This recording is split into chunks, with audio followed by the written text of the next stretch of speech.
Last year, the number of people selling AI work grew 90%, 90. And in that same 12 months, the amount that they actually got paid per project dropped. Sit with that for a second. More people than ever are making money online with AI, but the average amount people earn is dropping more and more. That is not a gold rush. That's a bubble. And I'm going to show you with actual data, Upwork's own numbers, an MIT study, and my own embarrassing data, why about 95% of people building with AI right now will walk away with nothing. And more importantly, what exactly the other 5% of people are doing differently. I'm not selling you a course at the end of this. I'll tell you straight up what I'm building and why I'm biased. But every number in this video is sourced and you can check it at any time.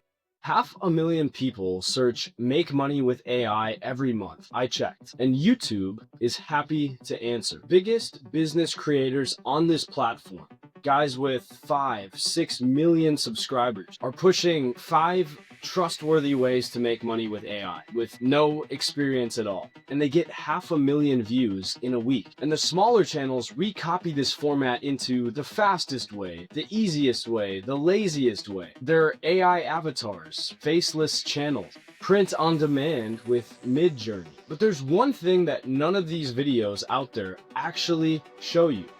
A customer. If you want to prove me right, watch them again.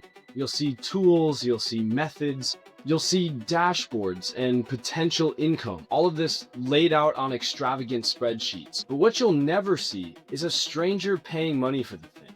Because the goal isn't to get you paid, it's to get you paying money to learn. It's designed to get you to click so they get paid. You are not the entrepreneur learning how to start a business. You are their inventory. And look, I understand, and I'm not saying that these tools don't work. The tools actually, when used right, work too well. That though is the actual problem and nobody understands it. When everyone can generate the website, the agent, the copy, the product, then it becomes oversaturated and the thing that you're selling becomes scarce. Basic economics, supply and demand, does the rest, and prices drive lower, profits drive lower. That is the 90-13 problem I just gave you. 90% more sellers, 13% less profits. The learn the tool and get rich era lasted about 18 months, and now it's over. But buried in the same data set is actually an opposite number. And that opposite number, if you look carefully,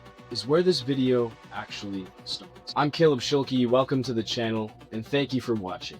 Let's get into it. Upwork, which is the biggest freelancer platform on earth, every year publishes what's called a workforce index. This year's version surveyed 2,400 knowledge workers and cross-referenced it with their own marketplace data. 3 numbers from this matter. Number 1, freelancers who use AI earn 34% more per hour than those who don't. Number 2, complex AI work, the kind where you orchestrate systems, apply judgment, own an actual outcome, grew 45% in earnings over this year. Meanwhile, the simple stuff, right? Prompt and deliver, generate and ship, is the part that fell 13%. So AI work as a whole isn't dying. It's simply breaking off. It's splitting. Commodity work is racing to zero. And trusted, packaged, outcome-owned work with big project deliverables is getting bigger. It's the same tools, but opposite results. Number 3, and this is the one that I think should make you excited. MIT,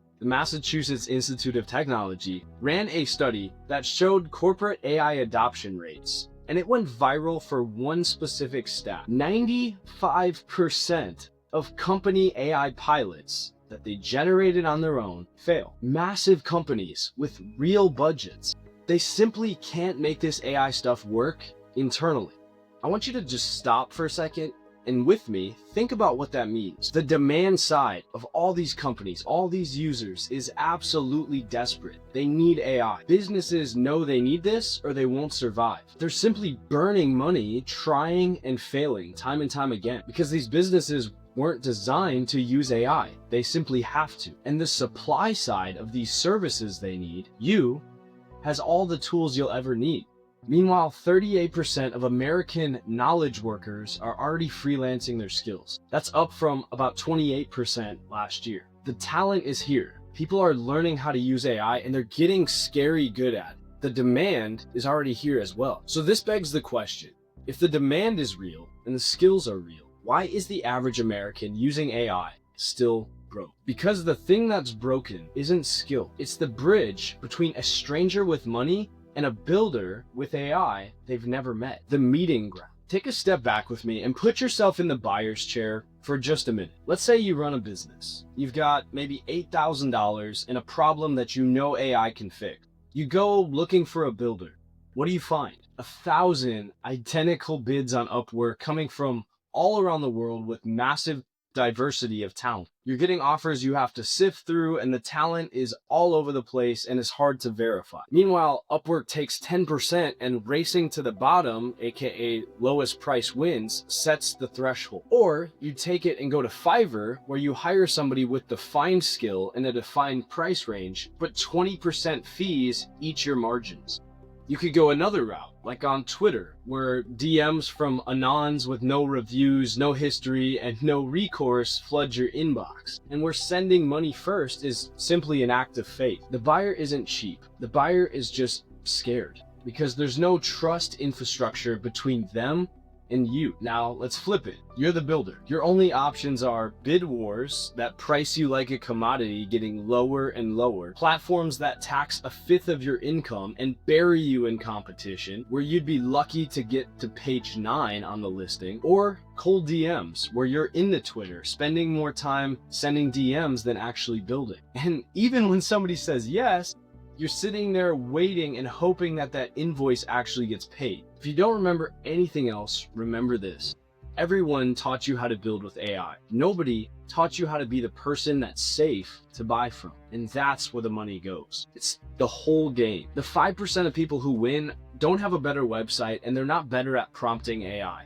I thought so. They've simply just solved the one thing AI can't build, which is trust. And when you study them, they all do these 3 things, none of which are secrets, all of which are boring, which is exactly why the gurus never make videos about them. And right now, I'm about to give you all 3. Number 1, they sell a product, not their time. It's not, I do AI automation for X dollars per hour. Instead, I will build your missed call text back agent. 2 weeks, $1,500, you approve it if you like it. Here's exactly what you'll get. Fixed price, fixed scope, and a fixed deadline. The moment your service has a price tag and a box around it, you end the bid war. You're not a freelancer anymore. You're an agency with a service or product on the shelf. Remember the data. Packaged, outcome-owned work is the industry growing 45. Number 2, the 5% who win generate their proof in public. The builders getting paid are not the best builders, and I've met many of them and can confirm. But when I talk to them,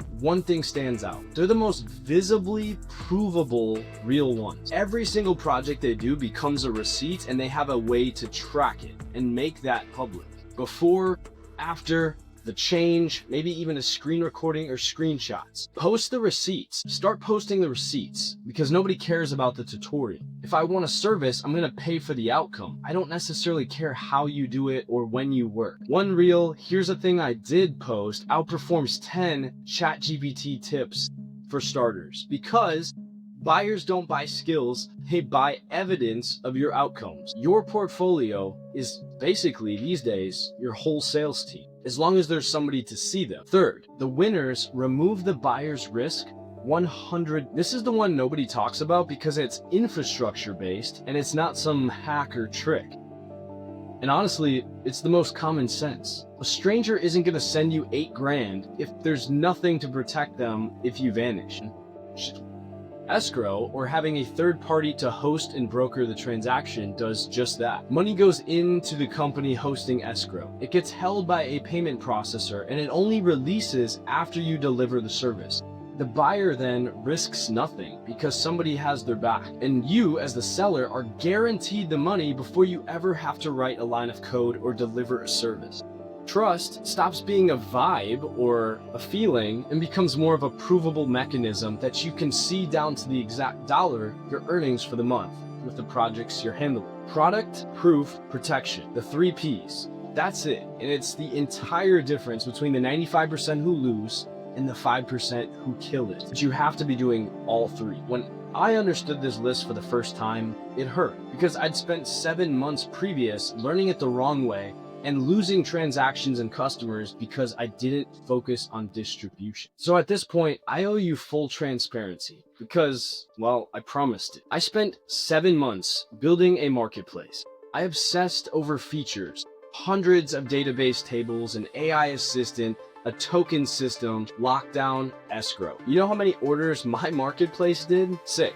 6 orders in 7 months. Don't do this either. I was the 95% with a more aesthetic dashboard because that's what I thought would matter, just as I'm sure you would. So this year we actually wiped out our marketplace called ALTURA and we rebuilt it around the 3 things that actually matter. And these are all 3 of the things I just gave you. So if you're wondering how to implement, here you go. It's called ALTURA Society. You have a place for free to list what you've built through AI as a product or service, a fixed price and a fixed scope. Your profile is your proof because you can create 10 businesses overnight with AI, but the only thing that matters is your reputation. So we have to build our community and marketplace around that trust. And every transaction we host now runs through Stripe escrow because they are the best in the game. The buyer's protected then, and the builder is guaranteed. And we service this transaction partnered with Stripe. The iOS app for ALTURA went into App Store review this week. Payouts went live this week. Additionally, I actually onboarded myself as the first seller. It's day 1 and I'm actually documenting all of it, the real numbers, including the ugly ones. I'm handpicking these first founding operators right now, and I'm helping you guys kickstart your business 100% free. I want to grow my platform. That's my vision, and surround it with a community of members who care about AI. People that are worried about their jobs, losing them in the next AI advancements, and earning an income that can actually provide a good life for yourself. I think we all could use a little extra income, and most of us building something with AI would love traffic to our website or our store, especially if it's free. And yes, we do charge a fee, like I said, but unlike Upwork's 10% or Fiverr's 20%, if you're a member, you only pay a 5% fee. And we do this because we want our community to grow faster and we want to serve people who build with AI better. And all the money right now just goes into marketing to get you more customers inside anyway. I don't need the money at this moment. So if you go to alturasociety.com and you list your service for free, and you list just one thing you can deliver in 7 days, even if you don't have a website or a business built yet, we will help you build it. The tools, the AI itself was never the opportunity here. The trust gap is. 95% of people watching this though will close this tab or click off to the side on another video to help them build and never to ship, which is the ugly, boring, but successful part. I'm asking you to do one thing. Be part of the 5%, and if that is you, and if you want to start selling what you've built, and you're ready to trust and stand behind yourself, then come join us inside. I'm Caleb Schulke, thank you for listening, and as always, I'm rooting for you.